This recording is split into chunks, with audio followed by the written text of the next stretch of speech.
Playas Productions. Yeah. Tayo na sa Mang Inasal,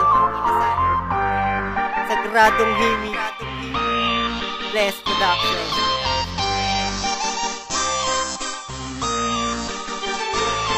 Dito na tayo kumain, talagang ikay panalo. Sa sarap ng mga chicken, talagang ikay ganado. Hahanap-hanapin mo kasi di mo pagsasawaan. Kahit na anong pagkain, dito lang malalasahan. Kaya dito na kumain sa Mang Inasal. Dito ka na sigurado kasi nga inasal. Mabubusog ka talaga na para bang nasa pisahan. Ang sarap kumain dito lalo na't may kasiyahan. May binyagan overday at pwede dito galapin. Ang salo-salong itatao, sulit ka pa sa pagkain na kinain mo. Talaga naman the best, tinatangkilik ng marami. Mapasot man o sa west, mabubusog ka talaga kapag ikay kumain dito. Ang tusawa pa ang kanin, kaya naman paborito ng lahat ng Pilipino. Kaya binabalikan ng mga taong walang sawa kasi nga daw number one. Ang inasal ka na kumain, talagang matatakam. Sa sarap ng mga chicken, talagang babalikan. Hahanap-hanapin mo, talagang di magsasawa. Ang sarap ng inasal, pumapatok na to sa masa. Kung inasal ka na kumain, talagang matatakam. Sa sarap ng mga chicken, talagang babalikan. Hahanap-hanapin mo, talagang di magsasawa. Ang sarap ng inasal, pumapatok na to sa masa. Ang sarap kasi talaga kahit di mo ipagkalat. Kahit kanino magtanong, ito'y paborito ng lahat ng mga Pilipino. Kaya binabalikan at hinahanap-hanap-hanap dahil nga sa kasarapan. Kaya sama-sama na mga katropa't kaibigan, dahil pupunta na tayo sa solidong kainan. Ang mga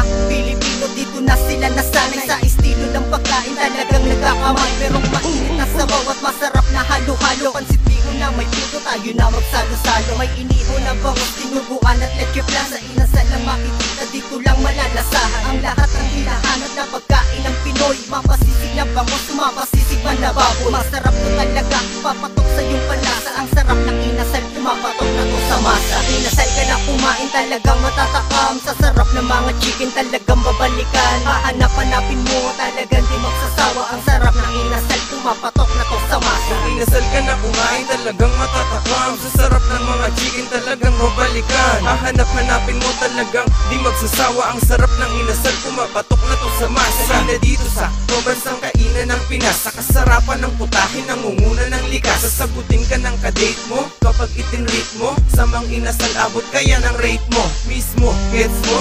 Ito ang nangunguna sa usapan ng food trip. Ito laging nauuna. Abot kaya na presyo, ngunit tasang mamahalin. Kapag natikman mo to, magiging bisyo mo pagkain. Akalain mo, parang araw-araw na fiesta. Ang pagsilbihan dito, parang special na guest ka. Parang feeling artistang kumakain sa resto. Di ka dito mabibitin, walang puno sa rice to. Inasal ka na kumain, talagang matatakam. Sa sarap ng mga chicken, talagang babalikan. Hahanap-hanapin mo, talagang di magsasawa. Ang sarap ng inasal, pumapatok na to sa masa. Kung inasal ka na kumain, talagang matatakam. Sa sarap ng mga chicken, talagang babalikan. Hahanap-hanapin mo, talagang di magsasawa. Ang sarap ng inasal, pumapatok na to sa masa. Ang inasal ka na kumain, talagang matatakam. Sa sarap ng mga chicken, talagang babalikan. Hahanap-hanapin mo, talagang di magsasawa. Ang sarap ng inasal, pumapatok na to sa masa. Kung inasal ka na kumain, talagang matatakam. Sa sarap ng mga chicken, talagang babalikan. Hahanap-hanapin mo, talagang di magsasawa. Ang sarap ng inasal, pumapatok na to sa masa. Ang inasal ka na kumain, talagang matatakam. Sa sarap ng mga chicken, talagang babalikan. Hahanap-hanapin mo, talagang di magsasawa. Ang sarap ng inasal, pumapatok na to sa masa. Kung inasal ka na kumain, talagang matatakam. Sa sarap ng mga chicken, talagang babalikan. Hahanap-hanapin mo, talagang di magsasawa. Ang sarap ng inasal, pumapatok na to sa masa.